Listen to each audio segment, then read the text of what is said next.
everybody? Welcome on back to Fantasy Football Futures. I'm Tyler. This is Tim. What's up?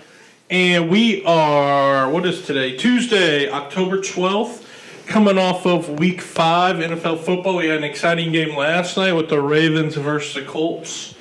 Colts blowing a 15-point lead in the Yeah, it was 22-3. fourth quarter. It was 22-3 at one point. Yeah, it's just terrible. So there's a lot of injuries going on. Some big news that had happened throughout this weekend.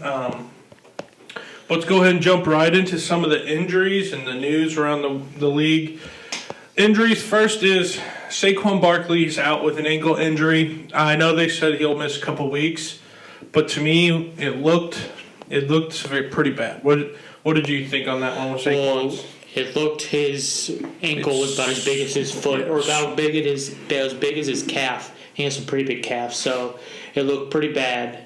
Yeah, that's what it then swelled up immediately. So it's just he was starting to finally, I think, kind of get in a roll as well too. So you got him out now, so he's out.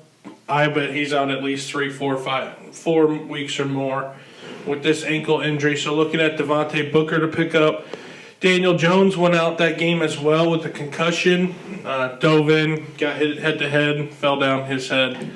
So I know he's going through concussion protocol, but I would also expect him to at least miss 1 week. Yeah, that looked pretty bad. So he was stumbling around, couldn't really walk after it. So the concussion protocol, it's always different for everyone. Sometimes it can take a few weeks, but then last week Bridgewater went out with concussion, but then was able to play the next week. So something to keep your eye on, even with him, because you have Galladay got hurt. He's actually wasn't severe, but no, he's 1 or 2 weeks. So they kind of round out the Giants right there. That's a big part of their loss they had with the Cowboys. Losing all 3 of those guys this week was not helpful for them. So they're out. Like you said, Kenny Galladay has a knee lingering issue that's kind of been going on. They said he's going to miss at least 1 to 2 weeks. So then we have Clyde. He's out with a sprained MCL. How long did they say timetable? I think they said at least a few weeks. Yeah, it's not an exact time frame.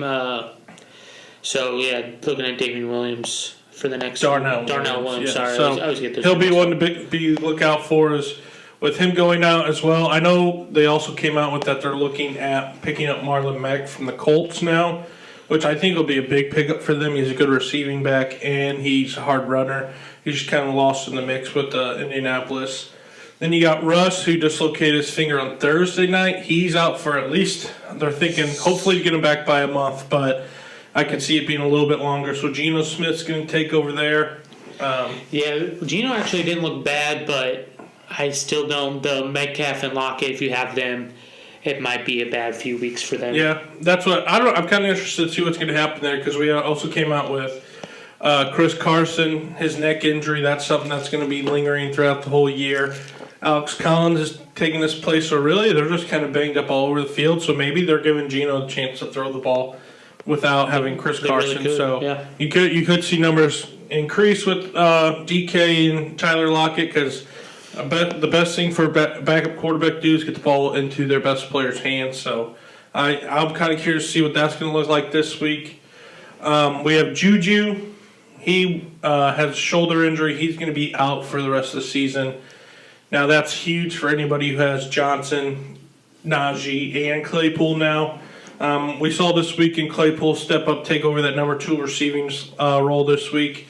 They kind of tried to they took away Deontay Johnson, and they pretty much left Claypool with one-on-one matchups all week, and so he had a very solid performance. And so that's something to keep, if I'm a Claypool holder right now, you're feeling pretty well that you held on to him because Deontay Johnson can only do so much, and Najee, they're going to have to get him some breaks because they're kind of running him down right now. So, I don't know. Johnson had that big play at the beginning of the 50-yard. Yeah, so that really helped his week out.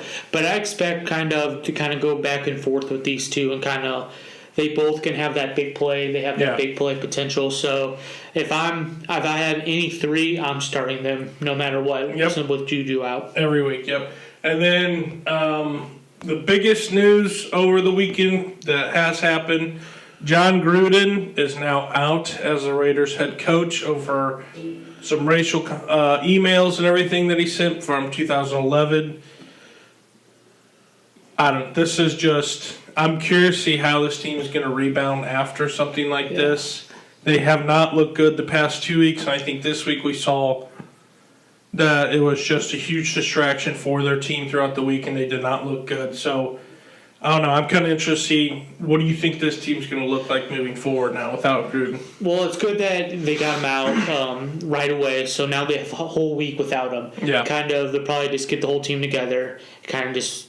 It's out of the system now. If they would have kept him, it could just build up and get worse. But since he's out of there, I expect the Raiders maybe a week or two kind of are having tough games. But after that, I would believe that the Raiders will bounce back. But they are the Raiders, so when you expect them to win, they'll lose. But when you expect them to lose, they'll win. So we'll see how it goes. It should be something to look at, but for right now, I'm kind of staying away from the Raiders players until I see that they have that bounce back. Yeah, that's what, to me, it's going to be interesting to see how this offense is going to look. I know Carr has informed them that they're going to wait till after the season to continue any contract extension and talk or anything. So, I don't know. To me, it's going to be very interesting to see what happens with the Raiders and how they're going to play out the rest of this year.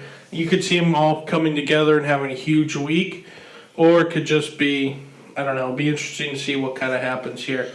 That's all the big news. Here we got, did I miss any big injuries? So I think that a lot of it's just small, like Tom Brady with his thumb. He's expected to play. One thing for Thursday, Dallas Goedert is on the reserve COVID-19 list, and they play on Thursday, so he'll likely be out.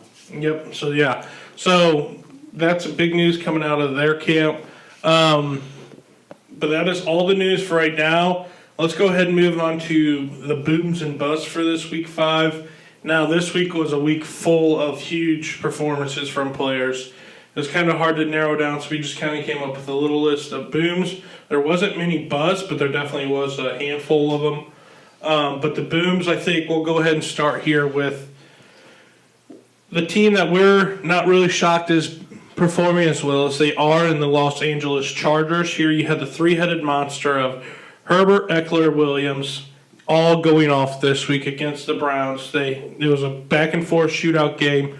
Herbert ended up with 47 points. Austin Eckler had 33, and then Mike Williams finished with 41 this week.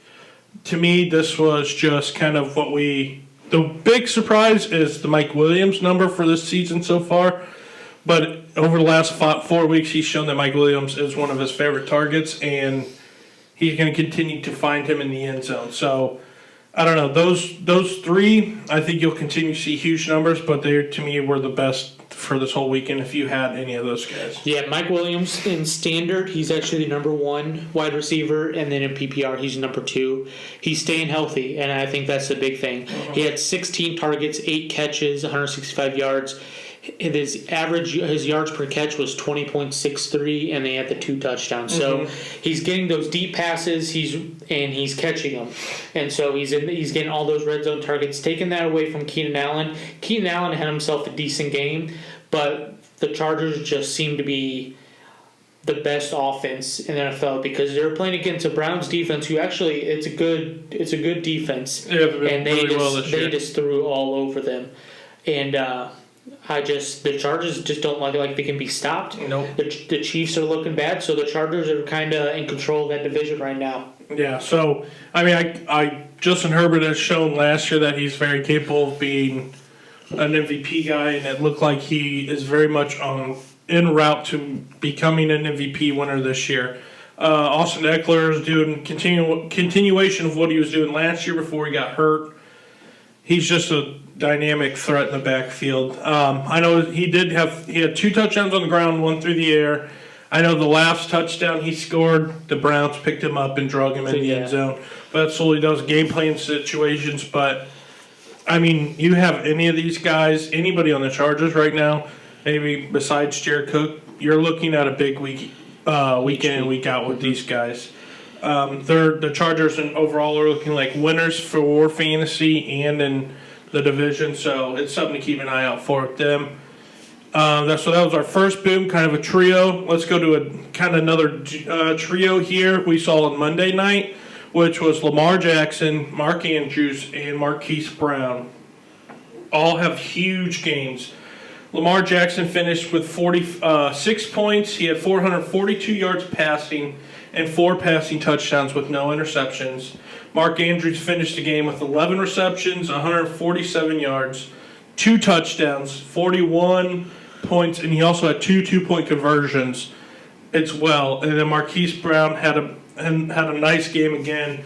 He had 9 receptions, 125 yards, 2 touchdowns, and finished with 35.5 points.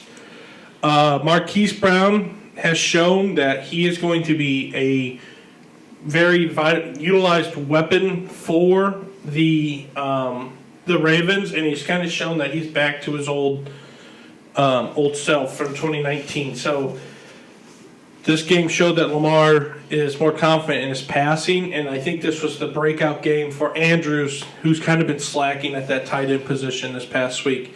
So my thought is, do you think Andrews now moves into the number 3 tight end slot for this year, overtaking Waller, who's looked really bad ever since week 1? Yep. So for tight ends, Mark Andrews wasn't really having that much of a good year up until this game. After that big performance, he's the number 3 tight end in standard, number 2 in PPR. So when you're looking at tight ends, you're looking at someone that can have those breakout games, and Mark Andrews, Travis Kelce, Darren Waller, and maybe TJ Hawkinson, that's about it that can have these kind of games because how much they're involved in the offense. Because when the Ravens had to pass the ball when they're down a lot, Mark Andrews and Marquise Brown were the 2 guys that Lamar just went to nonstop. Sammy Watkins did get hurt, so you would like to see maybe if he would have stayed in the game what these numbers would have looked like. But just from the time being, it's been Marquise Brown all year. Mm-hmm. I'm jumping back on that train. I was really against Marquise Brown, but he's looking like he's a great number 1. They'll be having Bateman come back soon, and so that takes a little off of Marquise Brown. And then seeing what Mark Andrews can do, he has to be a must-start every week at tight end because tight ends are so hard to find. And I know you're probably frustrated with them, but I think this week got you back on track with him. And that's what he's a guy that you got to play week in and week out because, like you said, he's so reliable, especially down in the red zone. They're going to look to find him. He's a big body. Mm-hmm. And it seems like he's 6'5", so it's a good weapon to have. It's only his 3rd year. I think it just took a while. The Ravens are kind of slowly becoming more of a balanced offense. It's not just run. And Lamar has shown that he's become somewhat better of a passer over the last years. I know we saw the stat that he was averaging like 200 and maybe like 27 yards passing a game compared to his like 1-something last year. Mm-hmm. And it changed from 7.4 yards per attempt to 8.7. Yeah. So they're obviously trying to trust Lamar more and give him a better chance to show why they're sticking with Lamar. And I think it just helps him having guys that he can rely back on again with Andrews and Brown without having any type of running game right now. Just shows that they're going to be a pretty good team down the road. So yeah, I think what the Ravens were doing first, they were so worried about their running game because they had so many running backs get hurt. So that's where they're trying to focus on, have whoever was in there and try to run the ball. And now that you can see Lamar can throw the ball and doesn't have to run it each time, I think can really open. It doesn't matter who's in that backfield. You have Tyson Williams or Latavius Murray. Mm-hmm. I think it really doesn't matter now because Lamar Jackson's showing that he can throw the ball to Marquise Brown, Mark Andrews, and even Sammy Watkins had the most targets coming in this game for the Ravens until he got hurt. Yeah, so that's what I think.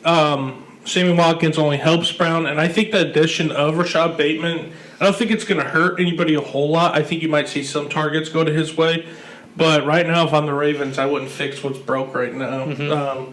That's not fix what's not broke. So I would stick out with the guys we're rolling with here. And that was another huge performance from guys on a Monday night game that I know in our league, Mark Andrews singly came back and won a game for someone. So it's just these guys. I mean, Mark Andrews won't always do this, but he's probably a good candidate to get as many targets a week. So that was another trio of good booms. And then Here I have a boo for like running backs.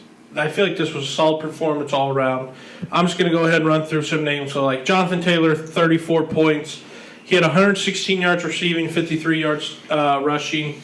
And then how many touchdowns did he have? He had two. Two touchdowns, one on the ground and one on the air. He had the 80, I think it was like an 84-yard reception. Something I want to say about that, what didn't make sense for me with the Colts, they did at the end, but once he scored that touchdown, like Jonathan Taylor was kind of in control, then they just started going to Marlon Mack and started running him the ball. Yeah, I don't get, like, I'm a big Jonathan Taylor fan, and I know Marlon Mack's a good running back. It was just almost like Jonathan Taylor at the beginning just couldn't get it, kind of get going just because he's not on the field consistently. And that's what, I don't know, it's to me, this is where that committee of running backs comes to play, which I think is so stupid right now in the NFL. Like with the Cowboys, you look at them, they have Zeke and Pollard. Zeke is clearly their number one. Yeah. To maybe get a change of pace, you throw in Pollard.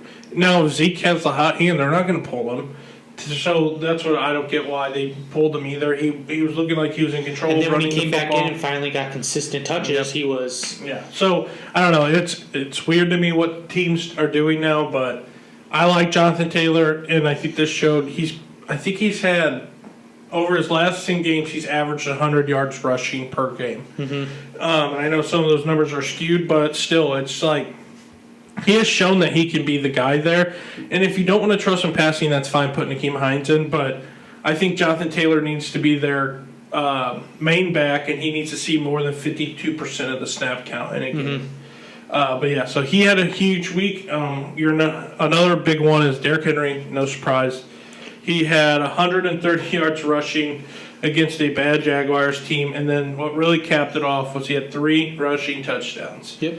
Just Derrick Henry, big Derrick Henry. If you have him, he's going to continue to be the winner in your league year in and year out. He's the number one standard and PPR right now, and that's without. I don't think he had a single catch this game. When he scored 3 touchdowns. He did not. Yeah, it's just he's a beast. The number 4 running back. This is the one I kind of want to get into. Who had a huge week, and that is solely because it's Myles Gaskin. They played a Buccaneers defense that is great against the run, but terrible against the pass. And that's where he did most of his damage here. He had 10 catches on 10 targets, 74 yards, with 2 receiving touchdowns, but he only rushed the ball for 25 yards. And he had 5 attempts. So, what is your take on Myles Gaskin? I don't know. But I'm just kidding. So he didn't run the ball a lot, and I think that's something that they weren't going to do at all. So you need to get in there. I think the Bucs have had the most passes to running backs coming in this week. I'm not 100% sure on that, but they were all the way at the bottom for that. So what they did was they kept Myles Gaskin in, threw him the ball a lot. I don't understand why they're just now figuring this out. I don't know. And not play Malcolm Brown. He was on the field 70% of snaps, and that's the most by far this whole week or this whole year, and I just don't see why it took them 5 weeks to figure it out. Malcolm Brown's not a good running back.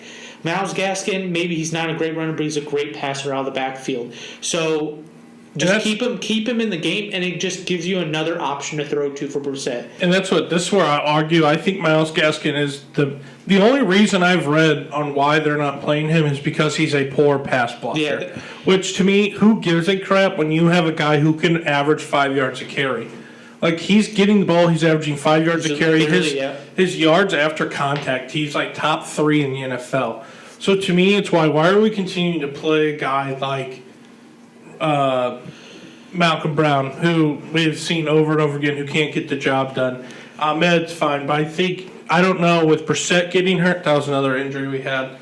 I think they had to rely a lot more on Gaskin out of the backfield because they had that third string in. So, I don't know, do you see this continuing, or what? Are you thinking it's just a one-game fluke and it's just whatever? It's hard for me to... I think it will, because I think they saw what can happen. Because I was big on Waddle, I was big on Gesicki for them, and they just didn't throw him the ball, and they threw it to Myles Gaskin, where they saw the only good productivity of last week. So I think if you're smart, and what you should do is keep going. Keep Myles Gaskin in there. Give him the ball more. Let him make plays. And I think that this helps Waddle, and you're tying in all your other wide receivers as well when you have to worry about the running back. That's what, yeah. I'm interested to see what's going to happen. I feel like they're going to go back to what they've been doing. Yep. And I think you're going to see a lot of Malcolm Brown and Ahmed involved, and you're going to see a guy like Gaskin who's fully capable just kind of being lost in the shuffle. But huge week for him. He showed his potential and what he can be. If you played him, congrats. It was a huge week. Yeah, I think a lot of people actually dropped him. Yeah, and that's why he's available in a lot. He's still rostered 80% of leagues, so he's still got a lot available. And then for another running back that had a huge week, and Kamara had 29, but a backup running back came in and had a very well performance. That's Alexander Madison. Last minute game time decision. Dalvin Cook being out, he ran 113 rush yards, 7 catches, 40 yards, and 1 receiving touchdown. Just a huge performance by a guy who was a backup in last minute. Had that late fumble, but actually didn't. They were able to kick that field goal. So another good week for him. When Dalvin Cook's out, Madison's just going to take that spot and be able to produce with it. Yeah. So just if you have Cook, or if you are holding on to Cook, or have Madison, yeah. I'm trying to trade him too. Cook's backup right now. See what can happen. And then we go just 2 more here. Devontae Adams kind of had did have a huge performance. 11 receptions, 206 receiving yards, 1 touchdown, 37 points. This is kind of vintage Adams. It's taking him a little bit, but this is kind of what you're used to seeing out of him from last year. He's had huge games this year, but I think this one... I think that he had over 200 yards, so I think this should be the biggest one. What do you mean? I think Adams had 200 yards receiving. That's what I said. Yeah, I'm saying I think that's his biggest week. Oh, this week it is. Yeah. This year, yeah, it is, 100%. But it's just, you got them coming all together now. So Adams looked good. The Packers are kind of looking like they're getting back to themselves, but they also didn't. Yeah, they had Alexander out this week. So they didn't have their best cornerback. So they were going to have to throw the ball to kind of compete because they are going to give up some points. Okay, so this is one area. So that was a big week from him. And then I'm just going to go, another big performer this week was Antonio Brown. Had a huge week, 33 points. Bucks in general had a Mike huge Evans, week. 2 touchdowns. Tom Brady, 5 touchdowns. Yeah. Don't really have to say much. Not super surprised. Brown had what? 2 touchdowns? It was a 1 touchdown game going in the 4th quarter, and then the Bucks just kept throwing touchdowns. Yeah. Kept throwing touchdowns. Brady had 4 passing touchdowns, 2 to Brown, 2 to Evans, not 1 to Godwin. Who was the 5th one to? Was it Fournette? I think it was Fournette. I believe it was, yes. So huge week out of all Bucks players this week against a bad team. The only person I'm worried about a little bit is Chris Godwin. He's not getting the ball as much. They're throwing that around, and then when Gronk comes back, there's a possibility. I think Godwin's going to get left in the wind, and kind of worried about him. So you think Godwin's odd man looking out? I think so. I think he'll still have his weeks, but it's not going to be like the Antonio Brown, Mike Evans, and the Gronk weeks. That's what I'm interested to see what's going to happen there. So wide receivers in general, everybody had huge weeks. Robert Woods looked like himself. Kadarius Toney, who I'll talk about later, had a huge week. Jamar Chase continuing to look like the best rookie receiver by far this year. Yeah, he's the favorite to win Offensive Rookie of the Year and he should be. He's looked... The only one who I think could eventually challenge him, I don't think it's going to be Waddle. The only one I think will eventually challenge him if they start getting him the ball more, I think they're trying to do, is going to be Devontae Smith with the Eagles. Yeah. You think Najee Harris? Najee could be there as well. I just think wide receivers right now in the NFL have some much better. I think it's going to be a wide receiver than a quarterback, because I think the next one is Mac Jones, who's favored. Great. The only thing is, for a quarterback, you can have a half a year of good games, and then you'll win that over Jamar Chase, who could have a good season, a full season. Yeah. So that's what it's just. It's going to be interesting to see. I think you're going to continue to see Jamar Chase. Waddle, he's just in a weird situation. No quarterback right now. So it's going to be interesting to see. Then let's go ahead and move to big tight end performance was Kyle Pitts finally had his coming up party. Yeah, one of my must starts this weekend. 9 catches, 119 yards, 1 touchdown. This is kind of, I think you're going to see him get more involved in this offense. We're using him in a bunch of different places this week, lining him up everywhere. I know Ridley was out, but I think you're going to continue to see Kyle Pitts get used like this. And I think it's going to open up more for Ridley as well. So I think expect both those two to kind of continue to be on the up and up. Falcons aren't as bad as what Matt Ryan's starting to look a little bit better. Yeah, and they're getting recognized and everything. So huge week for them. And then Dawson Knox had another big week for tight ends. 3 catches, 117 yards, 1 touchdown, 22 points. Big catch at the end of the first half, I think. That's what the Bills looking like one of the best teams, if not the best team in the league right now, besides the Chargers. So them and the Chargers. That AFC is looking really interesting. But those were just a long list of people who really excelled this week. I continue, like you said, we've talked about a bunch of trios, like Buccaneers trio. Continue to see them go up. Tom Brady and that offense is literally it's pass first. They're not even considering running the football. So they're going to be good. The Chargers defense, our trio, is going to continue to grow. I think you're going to see Keenan Allen continue to grow too as well. He's not having bad weeks. He's just not having Mike Williams weeks. Yeah, he's not scoring those touchdowns. So continue to watch out for that. Then let's go ahead and go to some of the busts over the weekend. Now this, I think, is where there was only a handful of them, but there were a lot of disappointing plays this week. And starting at running back would be, for me, is a guy who I think has been pretty consistent this week or this year at being a solid runner, and that is Chase Edmonds with the Cardinals against the 49ers defense. He put up, I believe, just 4 points this week. Yeah, he had 6, and then he had that fumble that makes it 4. He had 15 rushing yards, 19 receiving yards with 3 receptions. Not a good week against the 49ers defense. And it's kind of looking like James Conner might be slowly taking over that role.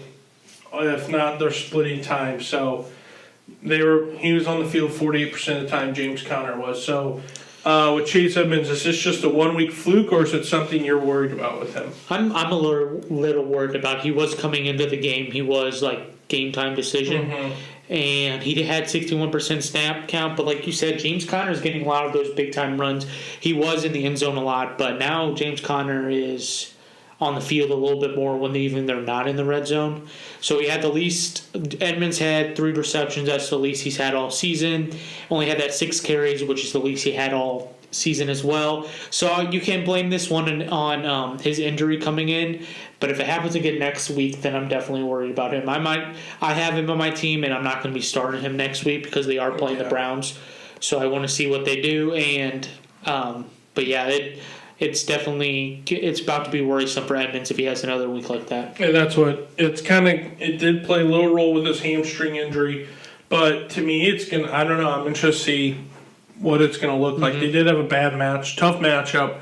But against the Browns team, you want to see him utilized more, especially in the receiving game, which is where he excels.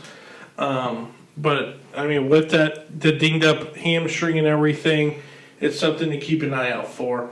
With Edmonds and Conner, seeing where they're starting to see that split's becoming more 50-50, or if it's going to start leaning one way over the other. Then let's go ahead and move on to our next bust. He's kind of had 2 dud weeks in a row, some really bad weeks after starting off with 4 touchdowns in 3 games. This is Adam Thielen with the Vikings. He had 6 points this week, 3 catches and for 40 yards, or 2 catches for 40 yards. Are you worried about Thielen, and do you think this is something that's going to continue, or do you think he'll be able to pick up what he was doing at the beginning of the year? I think I wouldn't say he only had 3 targets. I don't expect that to kind of happen. I'm expecting maybe around that 5-6 range. But I think what's happening now is what everyone kind of expected. going into the season, everyone's like, Jefferson will get the ball a little bit more. Thielen's not going to put up all those touchdowns. And the first 3 weeks had 4 touchdowns, and we're like, okay, Thielen's still going to do it. And then the past 2 weeks, Jefferson's really been taking over. He's been getting a lot more targets, a lot more catches, those touchdowns. And plus, Osborne's kind of went away, but then we're going to Westbrook more, and then you also have the running backs that you can throw to. So I don't expect him to have a week like he did this week, but I don't expect it to do like the first 3 weeks when he was scoring a touchdown. I expect 5 to 6 targets, maybe 4 or 5 catches, and maybe has like 1 or 2 of those targets in the red zone, but that's about it. I think Jefferson's that number 1 wide receiver for them. Well, that's what. And what's worried me is that when they're in the red zone and within the 5, where they usually like to throw those fades or everything, Kirk is looking more for Jefferson than anything, and they're not. And Dalvin Cook's been dinged up, so it's not like they're running the ball a whole lot there. It's just he's not looking for Thielen right now, which is where Thielen usually thrives the most. The Vikings are a very weird team. Like they're 2-3, could be 4-1, but like the teams they've beat, they haven't scored a lot of points. And when you think they would, but then the teams you wouldn't think they would score a lot of points against, they did. So it's a very weird thing they're doing right now. So I don't really know, but I expect Jefferson to kind of keep doing what he's doing, and Thielen not to have this down to a week again. Yeah. So another bust for this is another wide receiver. So there's 2 that I have left on here. You can add one as well. DJ Moore against the Eagles. They did not look good. Darius Slay had 2 picks guarding him, I believe. I kind of blame that on Sam Darnold. Sam Darnold hasn't played well. Game, and so I wouldn't worry too much about this, but I know if you're relying on DJ Moore, who was I think he was easily top 10 PPR until last week. He's still number 7. So he was looking at that top 5 range and everything, and it's just I wouldn't worry too much. You can't have perfect weeks each week. But DJ Moore I think he only had like 8 points, which is rare of him. He was still their number 1 weapon. They just didn't look right. They couldn't block at all. Mm-hmm. Eagles were just getting through there like nothing. So he was a big one. And then this is my last one that I think is one of the biggest disappointments and one of the most concerns for this year right now. And that's Allen Robinson with the Bears. He finished with, how many points did he finish with? I think it was like 8. Was it 8? I thought it was like 4. Let's see. Allen Robinson had 7.2 in our league. So PPR league, he had 7.2 points. They played a bad Raiders team. He had 4 catches, 32 yards receiving. And this is a guy and he only had 5 targets. So he has only gotten double digits once in PPR, and that's because he had a touchdown. In that game, he had 2 catches for 24 yards. So this guy over the last 2 years has finished top 10 in PPR. Has been a 1,000-yard receiver the last 2 years. And this year is just becoming a non-weapon with Justin Fields and Matt Nagy. If you have Allen Robinson right now, are you keeping him? Are you dropping him? Or are you selling low for someone that you just what is your take on Allen Robinson? I'm not dropping him, but I'm not playing him. I think he's going to be on my bench. Maybe have a spot where you have to play because you have someone on a bye. But with Justin Fields, he's not Justin Fields' guy. It's going more to Mooney. Darnell, yep. So I believe that for right now, I'm staying away from Allen Robinson. It's tough because he's a great wide receiver. I don't think they're using him right. I think they need to be giving him the ball more. But I can't play Robinson right now. I think there's more wide receivers that you can pick up right now, or that probably sitting on people's bench, and that you can play and have a better week than Allen Robinson. That's what I agree. It's not looking good over there. The Bears are Justin Fields hasn't looked great running and playing this year, or passing. So I'm just I would keep him as well, just in case they finally figure something out with him. But to me, this is one of the biggest disappointments of a pickup, especially for a guy who's going 3rd, 4th round. Mm-hmm. It's just tough to see because he's good and he can be very consistent last year, but he's performing underwhelmingly. So that is the big bust that I have. Is there one more guy you wanted to touch on? I was just going to add Odell. Oh yeah, 4 The Browns really went off and I just think he's just someone I can't play right now. I can't trust him. If you score 42 points and he's supposedly your best receiver on your team, and he finished the game with 4 points, I would not be surprised if Odell is not with the Browns at the end of the season. No, I wouldn't either. I don't think they care for Odell. Odell, I don't think really wants to be there. So and they have a good combo of the two running backs that they can just keep doing that and don't need Odell to do that. So I'm same with Odell. I'm not playing him right now. That's who I'm staying with. When you score 40 points and you only get 3 targets, that's a concerning factor to me. I know Kareem Hunt and Nick Chubb are pretty much that whole offense, but it's just it's something you gotta worry about. So that's gonna round out the booms and the busts for this week. Let's go ahead then and jump into our top 3 waiver ads. I'll just list my first 3, and then you list your 3, and then we'll kind of talk about them. Mm-hmm. My 3 waiver ads for this week, they're all pretty much backups. It's Darnell Williams with the Chiefs. It looks like the Chiefs are trying to become a more run-balanced team, and I think they need it because their offense has looked bad and very unorthodox. So I'm going to ride with Darnell Williams with the Chiefs as a big pickup this week, with Clyde being out a couple weeks, and it could linger on for longer. Devontae Booker with the Giants, backup running back. I think they're going to need to rely on him a lot more this week with the if Daniel Jones is out. But he's a guy that we saw in Denver that can put up solid points as a starter. So I like Devontae Booker to kind of pick up the role. I don't think he's going to be able to do what Saquon did, but I expect them to try to use him a lot in the backfield. So if you have Barkley, he's a guy to go pick up. And then the last one, who was huge kind of breakout performer. I think it was either at the beginning of the year he was on my sleepers list. And that's just because of how athletic and how freakish he was at Florida. And that was Kadarius Toney with the Giants. He had a huge game before he got ejected for throwing a punch against Cowboys. He had 10 catches on 13 targets, 189 yards. Kadarius Toney is just, we saw today, he's fast, he's shifty, and he's hard to guard. So I really enjoy, especially with all these receivers being out, with Slayton, Shepard, Galladay now being out. Kadarius Toney to me is a must-add because he's their best weapon. So I have the same 3. Okay. But I will give 2, maybe a little sleeper. They're both tight ends at 51%. Hunter Henry. That was my last week. Because I think they're using him in the red zone a lot more than Jonas Smith. Like, he's the number 1 tight end in PPR. Mac Jones likes to throw to him. And in the last 3 weeks, he has 6 targets, 5 targets, 8 targets, with 2 touchdowns. Mm-hmm. So they're throwing him the ball a lot, especially in the red zone. So I do like that matchup. And this is kind of, and then my second one is kind of just this week pickup with, like I said earlier, Goddard being out.